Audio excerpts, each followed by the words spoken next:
Instant pleasure आहे, instant gratification आहे.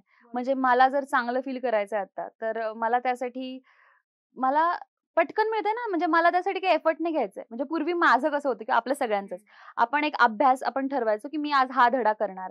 मग आपण तो पाठ पूर्ण वाचायचो, मग ते आपण रिकॉल करायचो, मग लिहून काढायचो. मग त्याच्यानंतर आपल्याला डोपामाइन मिळायचं. की छान वाटलंय, वॉव! मस्त मी आज हे अभ्यास झालाय. केलंय. हां. सो ही जी फिलिंग आहे, ही करण्यासाठी म्हणजे तुम्हाला उद्युक्त करते ना, नेक्स्ट टाईम पण तुम्ही परत अभ्यास करणार वगैरे.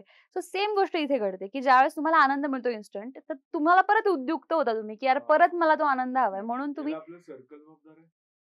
अरे, आपलं सर्कल तर म्हणण्याचं. सगळ्यात जास्त फ्रेंड जबाबदार सर्कल आहे. ना. हां. सगळ्यात जास्त. कारण मी पाहिलंय, की जे नॉन स्मोकर आहेत ना, ते सर्कलमध्ये येऊन स्मोक करायला सुरुवात करतात हो. किंवा त्यांना असं वाटतं, की मग ते कंट्रोल करणं अवघड होऊन जातं त्यांना किंवा कुठलंही ॲडिक्शन, अगदी कुठलंही ॲडिक्शन, हे इव्हन सिच्युएशनशिपवालं जे ॲडिक्शन आहे, की बरोबर. अरे माझा फ्रेंड करतो ना, त्यांनी